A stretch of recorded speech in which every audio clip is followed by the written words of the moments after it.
Salam damai sejahtera bagi kita semua. Demikian juga teman-teman yang ada di Facebook. Kami mengucapkan salam damai sejahtera.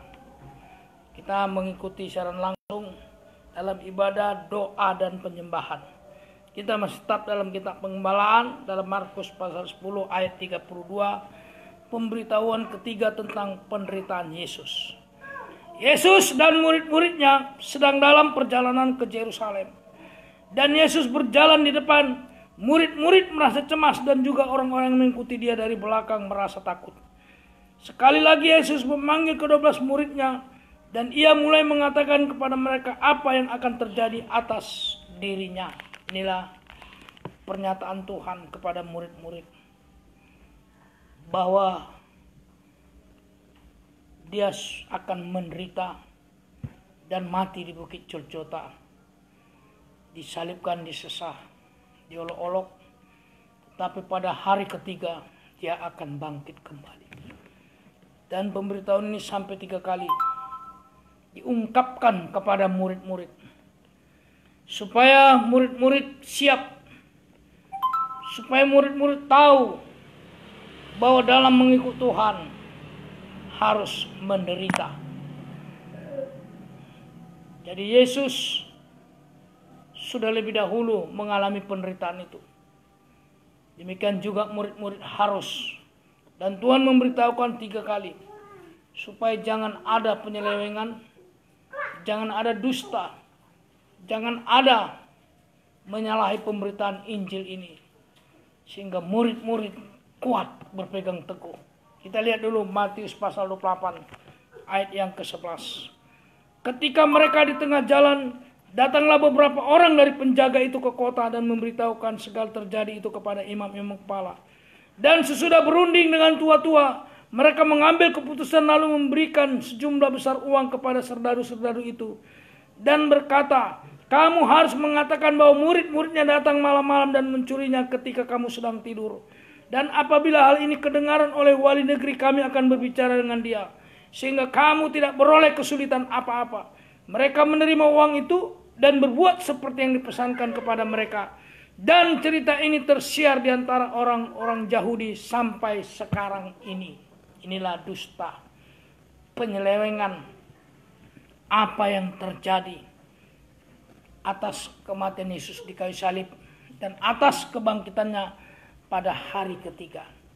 Jadi Tuhan sampaikan sampai 3 kali, mulai pasal 8 ayat 30 sampai pasal 9 ayat 31 sampai pasal 10 ayat 32. 3 kali Tuhan sampaikan tentang penderitaannya kepada murid-murid supaya murid-murid berpegang teguh pada firman pengajaran ini. Jadi tujuan Tuhan supaya murid yang diutusnya itu kuat, berpegang teguh, dan tidak oleng, tidak bimbang dengan kematiannya dan kebangkitannya. Jadi kita sekarang membahas ya tentang murid-murid yang diutusnya. Kita lihat Matius pasal yang ketiga. Matius pasal yang ketiga ayat yang keempat. Nah, ini pengutusan ya, tentang pengutusan. Kita mulai dari kitab Yohanes, dari Yohanes Pembaptis. Matius pasal 3 ayat yang keempat. Yohanes memakai jubah bulu unta dan ikat pinggang kulit dan makanannya belalang dan madu hutan. Inilah Yohanes Pembaptis. Ya. Keadaan orang yang diutus oleh Tuhan. Pertama dikatakan dia berikat pinggang kulit. Ya, berikat pinggang kulit. Baru yang kedua, jubahnya bulu unta. Ini yang kedua. Jubah bulu unta. Baru yang ketiga, makanannya belalang dan madu hutan. Ini keadaan orang yang diutus Tuhan. Ya, jadi kita mau bahas kedua dulu, mau kita bahas ya. Nah, besok-besok ke 1 tentang jubah bulu unta. Karena ini ibadah doa penyembahan, nah, Kita bahas dulu tentang jubah bulu unta. Jadi jubah bulu unta ini arti rohaninya adalah urapan Roh Kudus. Itu jubah bulu unta. Ya, urapan Roh Kudus. Kegunaannya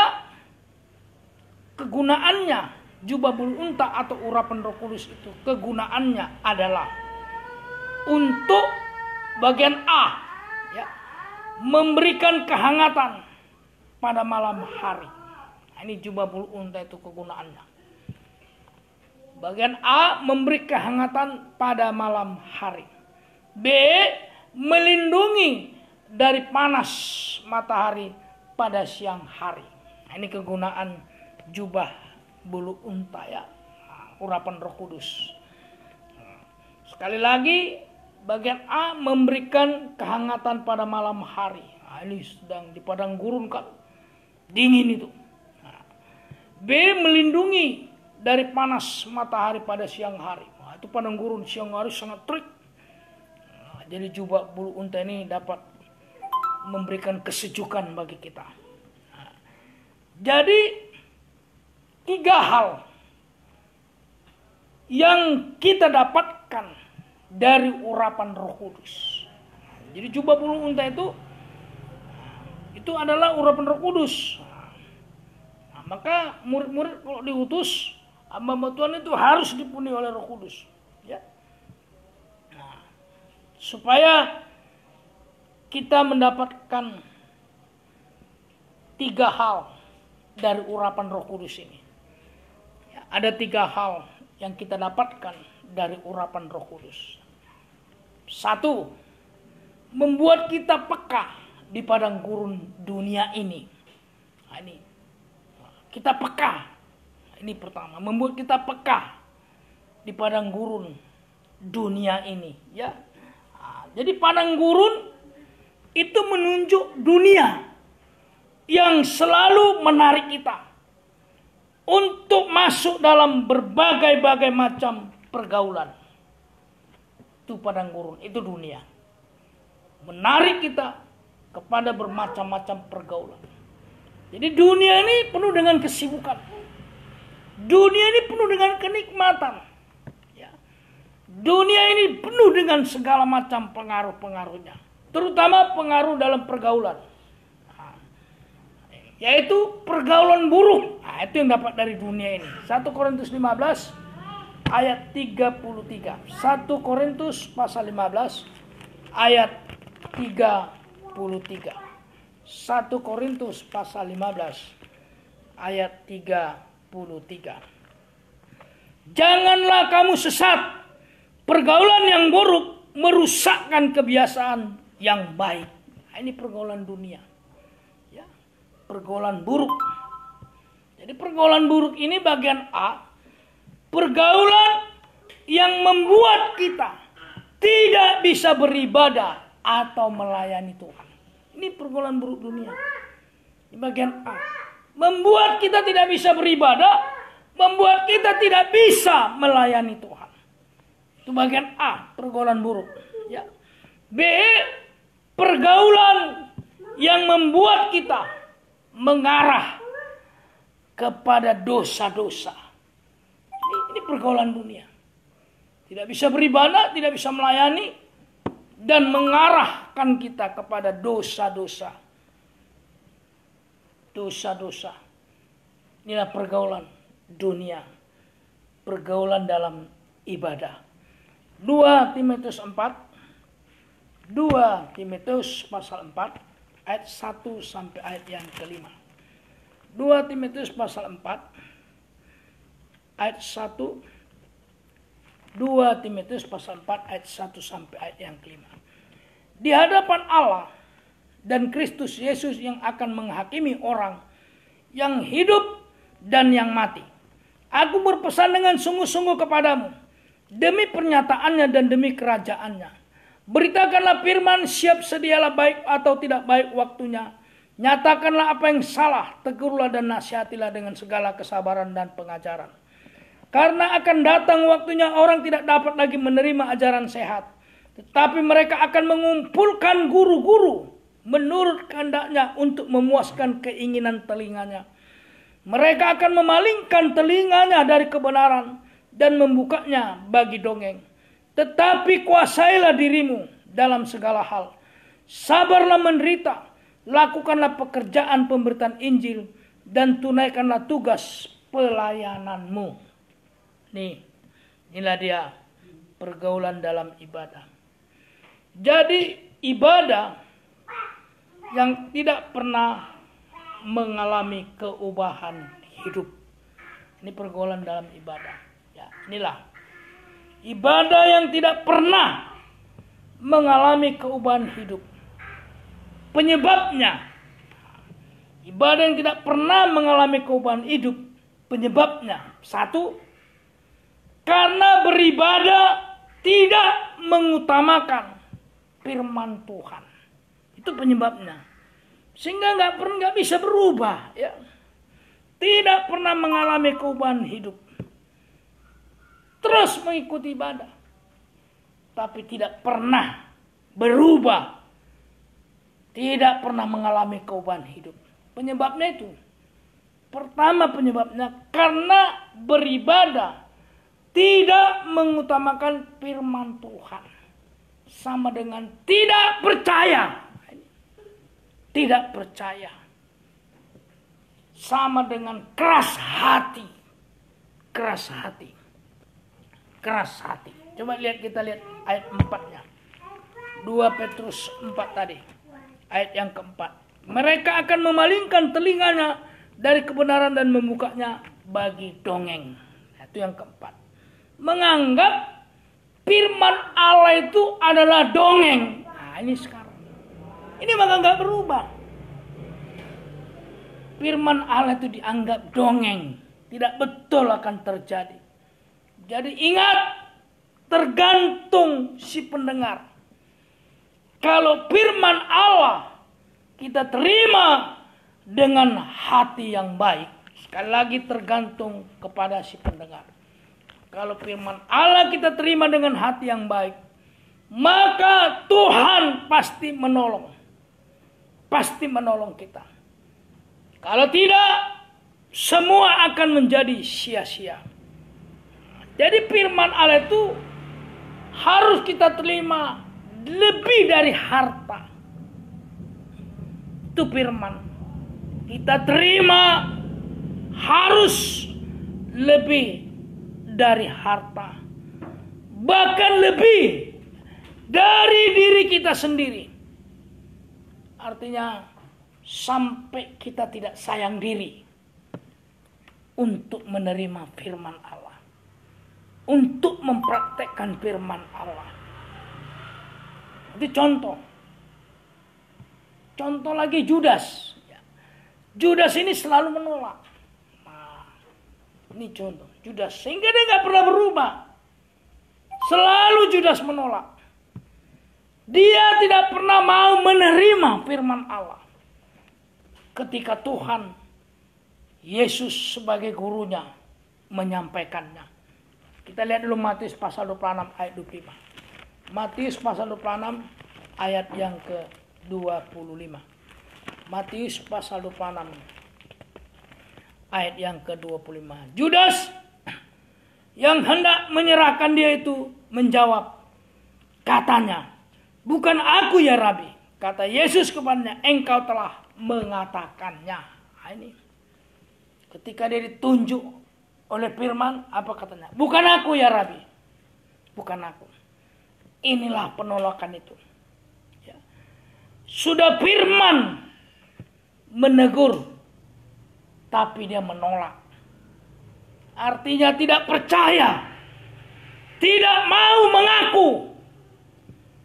Sehingga dia tidak mengalami keubahan hidup.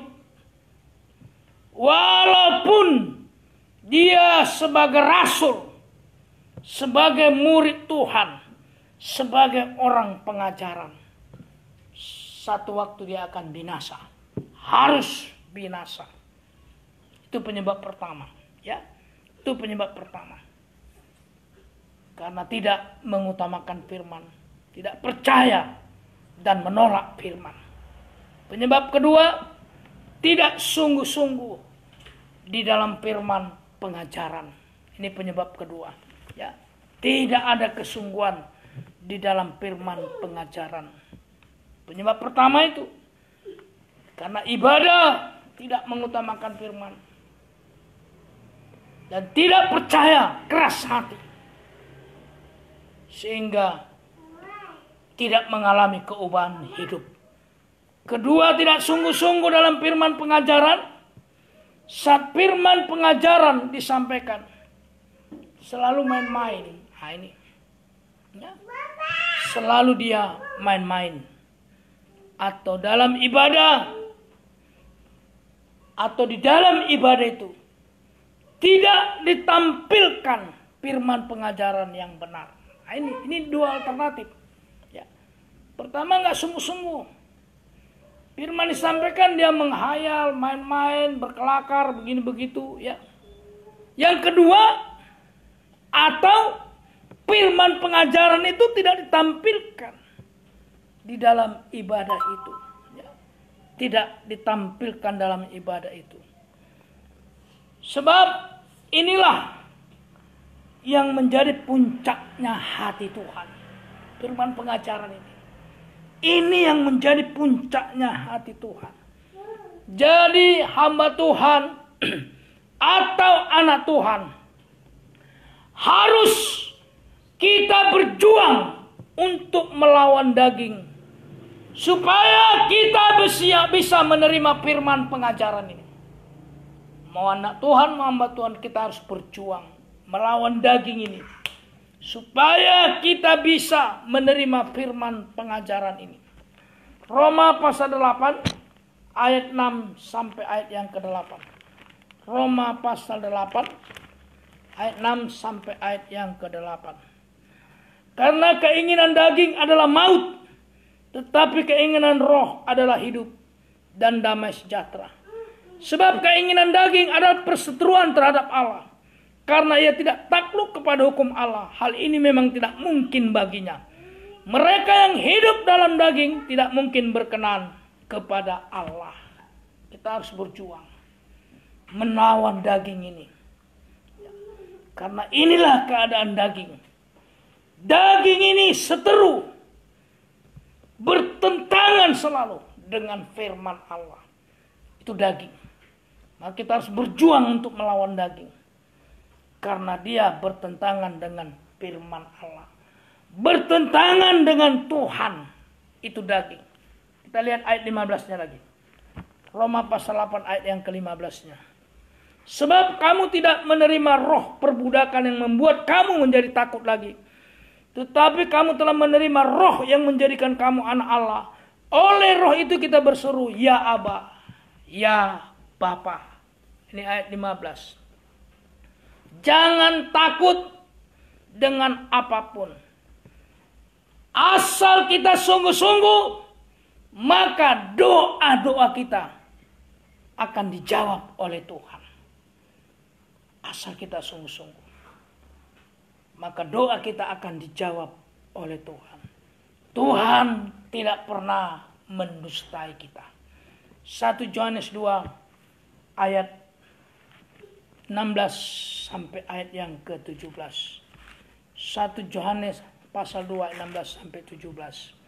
Sebab semua yang ada di dalam dunia, yaitu keinginan daging dan keinginan mata, serta keangkuhan hidup, bukanlah berasal dari Bapa, melainkan dari dunia.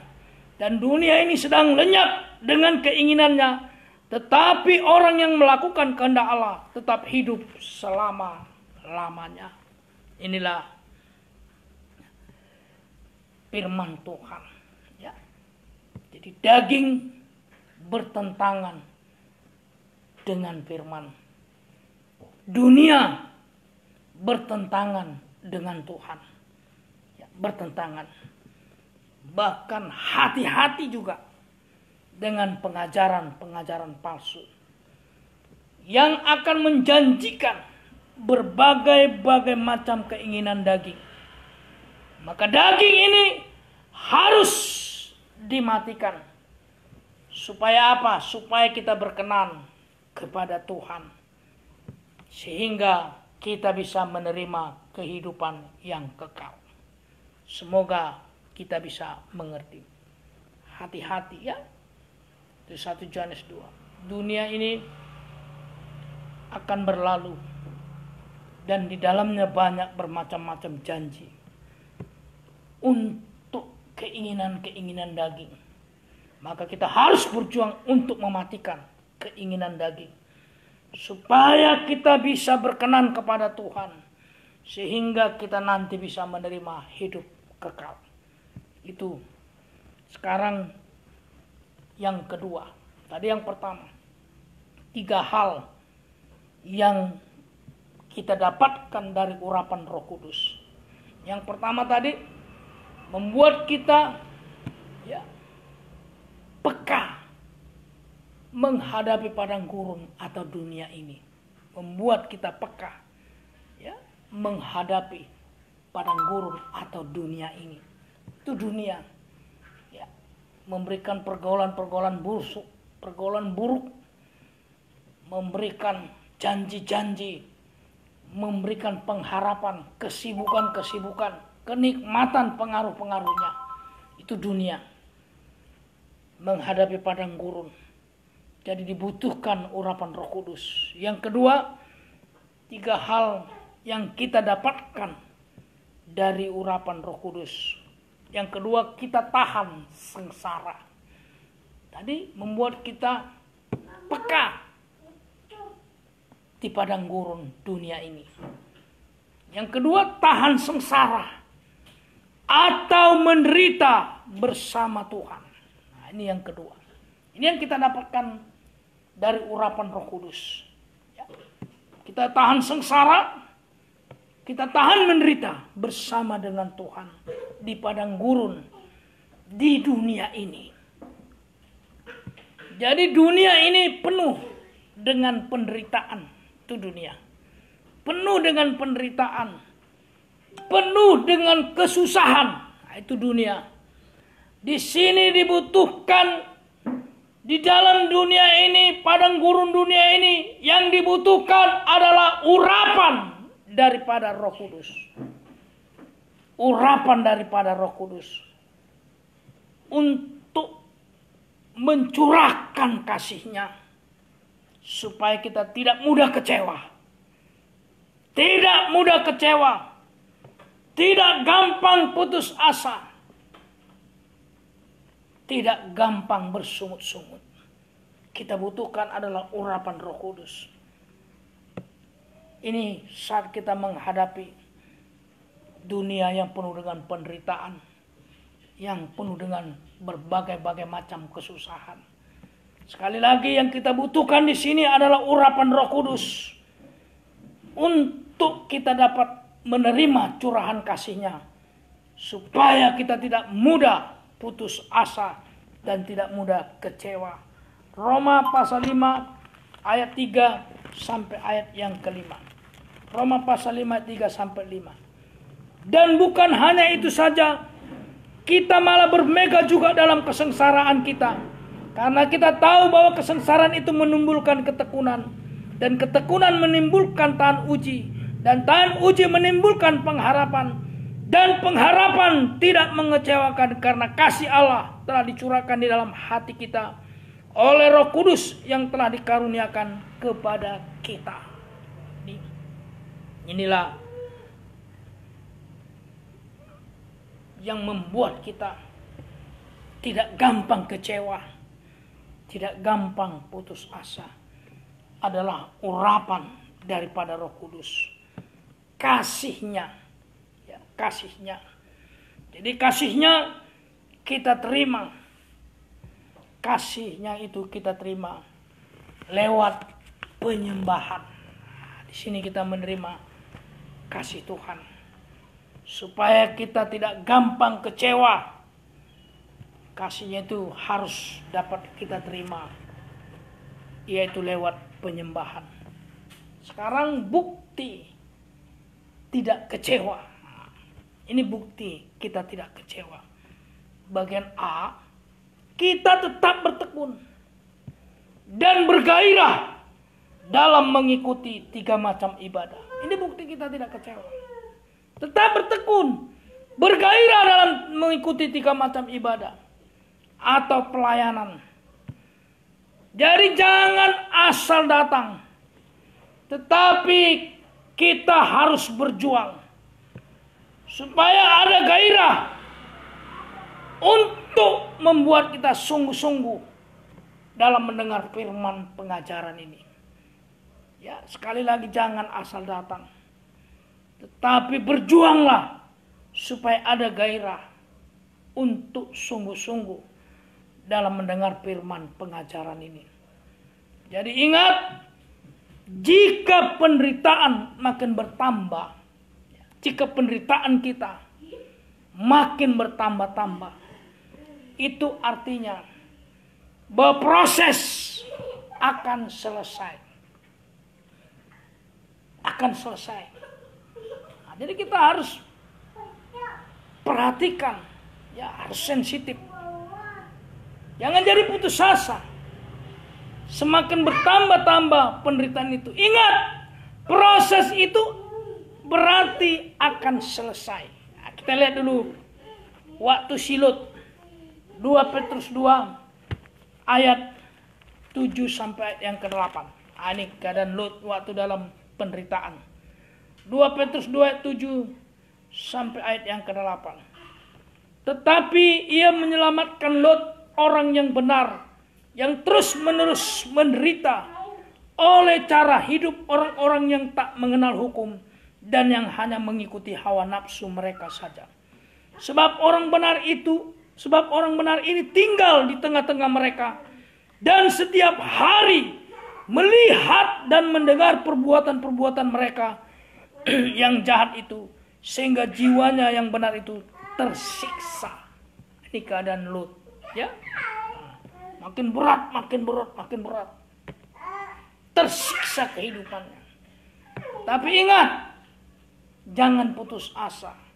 Itu membuktikan, ya, bahwa proses akan selesai. Semakin berat, semakin berat. Lut mengalami pembelaan Tuhan. Lut mengalami pembelaan Tuhan. Kita lihat dulu sekali lagi Ibrani pasal 10 ayat 35 sampai ayat 37. Ibrani pasal 10 ayat 35 sampai ayat 37. Sebab itu janganlah kamu melepaskan kepercayaanmu, karena besarnya upah yang menantinya. Sebab kamu memerlukan ketekunan, supaya sudah kamu melakukan kehendak Allah, kamu memperoleh apa yang dijanjikannya itu. Sebab sedikit, bahkan sangat sedikit waktu lagi, dan ia yang akan datang sudah akan ada tanpa menangguhkan kedatangannya. Semakin berat penderitaan itu. Jangan tinggalkan. Berat kedatangan Tuhan, pertolongan Tuhan. Tinggal sedikit waktu lagi katanya. Nah, jadi jangan dalam penderitaan, sekali lagi jangan lari. Atau jangan buat jalan sendiri. Saat kita menderita, jangan lari. Atau jangan buat jalan sendiri. Kita lihat ayat 38. Tetapi orangku yang benar akan hidup oleh iman. Dan apabila ia mengundurkan diri, maka aku tidak berkenan kepadanya. Ini kata Tuhan. Jangan lari. Jangan buat jalan sendiri. Ingat, jika kita lari dari proses atau meninggalkan Tuhan, artinya kita tidak akan berkenan kepada Allah. Tidak berkenan jika kita lari dari proses atau meninggalkannya, sama dengan kita tidak berkenan. Ayat 39-nya. Tetapi kita bukanlah orang-orang yang mengundurkan diri dan binasa, tetapi orang-orang yang percaya dan yang beroleh hidup. Ini ayat 39 dikatakan berjuanglah. Berjuanglah dan percayalah supaya kita beroleh hidup kekal. Jangan sekali-sekali lari dari proses. Jangan sekali-kali mengundurkan diri. Kita harus berjuang dan percaya supaya satu waktu kita akan beroleh hidup yang kekal. Bukti tidak kecewa. Itu yang tadi bagian A. Tetap bertekun. Tetap bergairah dalam ibadah. Apalagi dalam 3 macam ibadah pokok. Yang B atau yang kedua, bukti tidak kecewa. Roma pasal 5 ayat yang ketiga. Roma pasal 5 ayat yang ketiga. Roma pasal 5 ayat yang ketiga. Dan bukan hanya itu saja. Kita malah bermegah juga dalam kesengsaraan kita. Karena kita tahu bahwa kesengsaraan itu menimbulkan ketekunan. Ini bukti tidak kecewa. Bagian B-nya. Bermegah dalam kesengsaraan. Ini sama dengan bahagia. Bermegah dalam kesengsaraan sama dengan bahagia. Jadi ingat ya, untuk menderita di dalam Tuhan, sebenarnya kita ini tidak layak. Jadi kalau kita bisa menderita di dalam Tuhan, kita harus bahagia. Karena sebenarnya kita ini tidak layak. Coba kita lihat dulu Kisah Para Rasul 5 ayat 41. Kisah Para Rasul 5 ayat 41. Apa kata murid-murid? Kisah Para Rasul 5 ayat 41. Rasul-rasul itu meninggalkan sidang mahkamah agama dengan gembira. Karena mereka telah dianggap layak menderita penghinaan oleh karena nama Yesus. Jadi sebenarnya untuk menderita kita di dalam nama Tuhan, kita sebenarnya tidak layak. Tidak layak. Jadi kalau kita diizinkan atau dilayakkan, kita menderita atau bermasalah karena Tuhan. Sekali lagi, jadi kalau kita diizinkan menderita atau bermasalah karena Tuhan, itu sudah pas. Itu sudah betul. Apalagi kita ini bangsa kafir. Kita ini lahir besar sebenarnya hanya untuk dibinasakan saja. Itu kita bangsa kafir. Jadi kalau kita dilayakkan, diizinkan kita untuk menderita, kita bersyukur. Kenapa? Sebab kita sedang diperhitungkan Tuhan. Diperhatikan oleh Tuhan. Diperhitungkan oleh Tuhan. Itu kalau kita diizinkan menderita karena nama Tuhan. Ingat, kita sedang diperhatikan. Kita sedang diperhitungkan oleh Tuhan. 2 Korintus 12 ayat yang ke-10. 2 Korintus pasal 12 ayat yang ke-10. Karena itu aku senang dan rela di dalam kelemahan, di dalam siksaan, di dalam kesukaran, di dalam penganiayaan dan kesesakan oleh karena Kristus. Sebab jika aku lemah, maka aku kuat. Inilah pengungkapan daripada Rasul Paulus. Artinya lewat penderitaan atau lewat masalah dan kekurangan-kekurangan kita, inilah yang mendorong kita semakin menyembah kepada Tuhan. Lewat penderitaan, lewat masalah, lewat kekurangan-kekurangan. Ini yang mendorong kita semakin tekun kita menyembah. Artinya hubungan kita semakin akrab dengan Tuhan. Sehingga kita menjadi kuat. Ini kalau hubungan akrab dengan Tuhan, kita pasti kuat. Dan kita tidak akan pernah kecewa. Kita tidak akan pernah kecewa. Ini kalau kita banyak mengalami penderitaan, masalah-masalah, dan kekurangan-kekurangan kita. kita akan semakin akrab dengan Tuhan, semakin tekun dalam menyembah Tuhan. Orang yang tekun menyembah pasti akan menjadi semakin kuat, semakin kuat. Itu 3 hal yang kita dapatkan dari urapan Roh Kudus. Ya, yang pertama, kita semakin peka di padang gurun dunia ini. Segala pengaruh dunia, jerat-jerat dunia, kesibukan-kesibukan dunia, kita semakin peka. Yang kedua, tahan sengsara, menderita bersama dengan Tuhan. Sekarang yang ketiga, 3 hal yang kita dapatkan dari urapan Roh Kudus. Yang ketiga, kita semakin rendah hati. Semakin rendah hati, tunduk, taat, dan dengar-dengaran kepada Tuhan.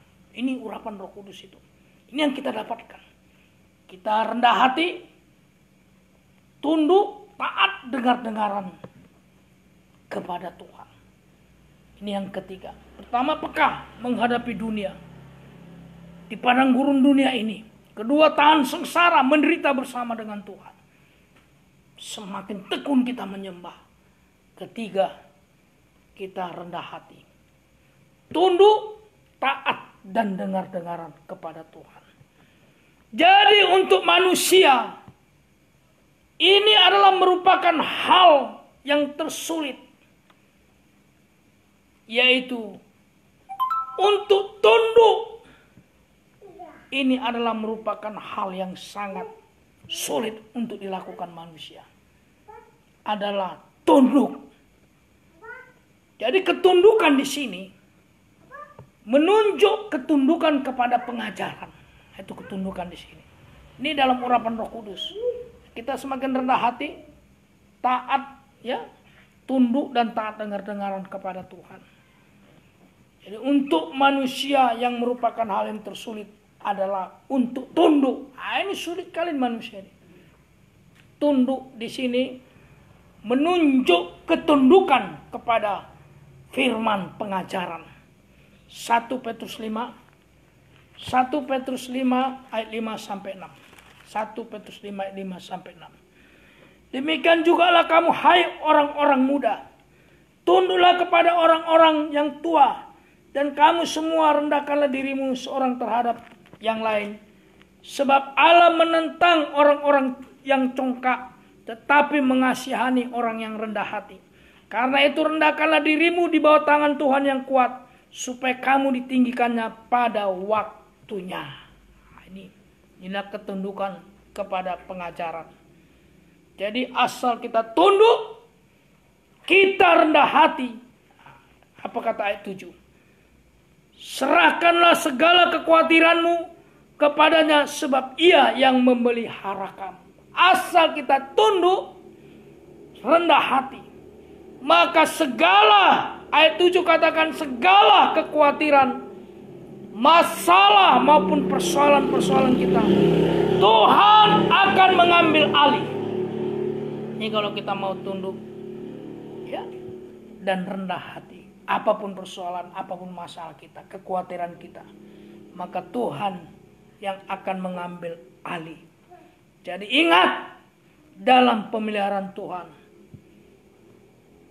dalam pemeliharaan Tuhan, kita ada di bawah tangan Tuhan yang kuat. Ini kalau kita dalam pemeliharaan Tuhan, kita ada di bawah tangan Tuhan yang kuat. Kita lihat ayat 8-nya lagi. Sadarlah dan berjaga-jagalah. Lawanmu si iblis berjalan keliling sama seperti singa yang mengaum-ngaum dan mencari orang yang dapat ditelannya. Jadi yang dituntut Tuhan, ya, yang dituntut Tuhan terhadap kita manusia ini yang dituntut Tuhan. Supaya kita jangan beredar-edar. Sebab musuh-musuh kita juga beredar. Ini yang dituntut Tuhan dari kita manusia ini. Supaya jangan beredar-edar. Karena musuh-musuh kita juga beredar-edar. Jadi kalau ada waktu senggang, jangan beredar-edar. Apalagi untuk hal-hal yang sia-sia. Jangan beredar-edar. Melainkan ambil kesempatan sujud di kaki Tuhan. Merendahkan diri. Merendahkan hati. Menerima urapan Roh Kudus. Tunduk taat dengar-dengaran kepada Tuhan. Sehingga kita menjadi kuat. Ini yang dituntut Tuhan. Supaya kita jangan beredar-edar. Karena musuh kita juga beredar-edar. Iblis bagaikan singa mengaum. Dia berkeliling mencari orang-orang yang lemah. Maka ketika ada waktu-waktu senggang, gunakan. Jangan lakukan untuk hal-hal yang sia-sia. Tetapi sujud. Masuk dalam doa. Masuk dalam penyembahan. Supaya kita menerima urapan Roh Kudus. Sehingga kita menjadi orang yang tunduk, taat, dengar-dengaran kepada Tuhan. Sama dengan kita menjadi kuat. Menjadi kuat. Sekarang akibat tidak tunduk, taat, dengar-dengaran. Nah, kita lihat ayat 10-nya. 1 Petrus 5 tadi. Ini kalau tidak taat, tidak tunduk, tidak dengar-dengaran. Ayat 10-nya, dan Allah sumber segala kasih karunia yang telah memanggil kamu dalam Kristus kepada kemuliaannya yang kekal. Akan melengkapi, meneguhkan, menguatkan dan mengokohkan kamu sesudah kamu menderita seketika lamanya. Ini akibat tidak tunduk, tidak dengar-dengaran. Apa kata ayat 10? Tidak ada kekuatan yang melengkapi kita. Tidak ada kekuatan yang melengkapi kita. Tidak ada kekuatan yang mengokohkan kita. Sehingga kita akan mengalami kegagalan. Ini kalau tidak tunduk, tidak taat, dengar-dengar. Tidak ada kekuatan yang melengkapi dan yang mengokohkan kita. Sehingga kita akan mengalami kegagalan. Mengalami kegagalan.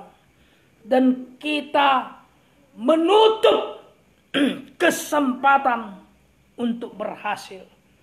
Sama dengan menutup pintu sorga. Ini akibat tidak tunduk dan tidak dengar-dengaran. Kita bagaikan menutupi kesempatan untuk berhasil. Sama dengan menutup pintu sorga. Kalau tidak taat, tidak tunduk dengar-dengaran. Tidak ada kekuatan. Nggak ada kekuatan melengkapi dan mengokohkan kita. Tidak ada. Sehingga kita akan mengalami kegagalan. Kita bagaikan menutupi kesempatan untuk berhasil. Sama dengan menutup pintu surga. Contohnya itu Esau. Esau dan Yakub. Kita lihat di contoh ini. Esau dan Yakub. Kejadian pasal 25 ayat Kejadian pasal 25 ayat 25 sampai ayat 27. Kejadian pasal 25 ayat 25 sampai ayat yang ke-27. Nah, ini contoh ya. Contoh Esau dan Yakub. Keluarlah yang pertama warnanya merah. Seluruh tubuhnya seperti jubah berbulu. Sebab itu ia dinamai Esau. Sesudah itu keluarlah adiknya. Tangannya memegang tumit Esau. Sebab itu ia dinamai Yakub. Ishak berumur 60 tahun pada waktu mereka lahir. Lalu bertambah besarlah kedua anak itu. Esau menjadi seorang yang pandai berburu. Seorang yang suka tinggal di padang. Tetapi Yakub adalah seorang yang tenang, yang suka tinggal di kemah. Ini contoh. Ya, contoh akibat tidak tunduk dan tidak dengar-dengaran Esau. Esau itu warnanya merah. Ya. Dikatakan dia berbulu. Nah, berbulu. Itu artinya ada urapan Roh Kudus. Ya. Merah berbulu. artinya ada urapan daripada Roh Kudus. Esau itu sulung. Nah, sulung. Sulung itu artinya ada hak untuk masuk surga. Itu yang sulung. Ada hak untuk masuk ke surga. Itu sulung. Itu orang Israel. Mewarisi. Itu hak kesulungan. Menikah. Itu hak kesulungan. Tetapi Esau, sekalipun dia memiliki urapan, sekalipun dia anak sulung, berhak untuk menikah, berhak untuk masuk mewarisi kerajaan surga. Tetapi karena dia tidak taat, tidak dengar-dengaran, dan dia tidak suka tinggal di kemah, artinya tidak tergembala, tidak suka ibadah. Itu kalau tidak tergembala. Dia suka berburu, suka beredar-edar. Wah, itu kebiasaan Esau. Berburu daging. Nah, kalau sekarang itu artinya berburu daging, berburu hawa nafsu, berburu daging dalam hawa nafsu. Sehingga keadaan Esau menjadi najis. Ini keadaan Esau menjadi najis. Akibatnya Esau kehilangan hak kesulungan. Dia ditolak. Dia menangis sampai masuk dalam api neraka. Tangisan Esau tidak dapat ditutupi. Tolak dia. Hak kesulungan tadi dicabut. Sehingga Esau betul-betul menderita. Ibrani 12 ayat yang ke-16. Ibrani pasal 12 ayat yang ke-16. Ibrani 12 ayat 16 sampai ayat 17. 16 sampai 17. Janganlah ada orang yang menjadi cabul atau yang mempunyai nafsu yang rendah seperti Esau, yang menjual hak kesulungannya untuk sepiring makanan. Sebab kamu tahu bahwa kemudian ketika ia hendak menerima berkat, ia ditolak. Sebab ia tidak beroleh kesempatan untuk memperbaiki kesalahannya, sekalipun ia mencarinya dengan mencucurkan air mata. Ini keadaan Esau. Ini contoh orang yang tidak tunduk, tidak taat, dan tidak dengar-dengaran. Beda dengan kehidupan Yakub. Ya. Yakub itu adalah orang yang tergembala. Orang yang suka beribadah. Sehingga Yakub mendapat hak kesulungan. Hal yang tidak masuk di akal.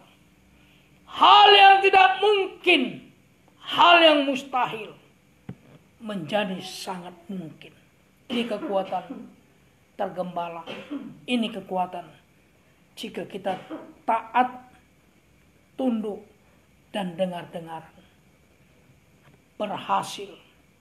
Mulai dari bumi ini, kita akan berhasil untuk masuk dalam kerajaan surga.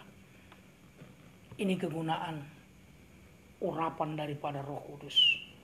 Pertama, kita peka terhadap dunia ini. Gak bisa dipengaruhi dengan segala kesibukan dunia, dengan segala pengaruh-pengaruh dunia, kenikmatan dunia. Kita tidak bisa dipengaruhi. Kita peka. Yang kedua, ya, hal yang kita dapatkan dari urapan Roh Kudus. Yang kedua, kita tahan sengsara, siap menderita bersama dengan Tuhan. Yang ketiga, kita rendah hati, tunduk dan taat dengar-dengaran. Sehingga kita berhasil untuk masuk dalam rencana-rencana Tuhan. Menjadikan kita mempelai perempuan Kristus. Kita dibawa masuk dalam pesta kawin anak domba. Lanjut ke kerajaan 1000 tahun damai. Kita masuk ke kota mulia, kota Yerusalem baru. Kita mau menyembah Tuhan. Kita menyembah Tuhan.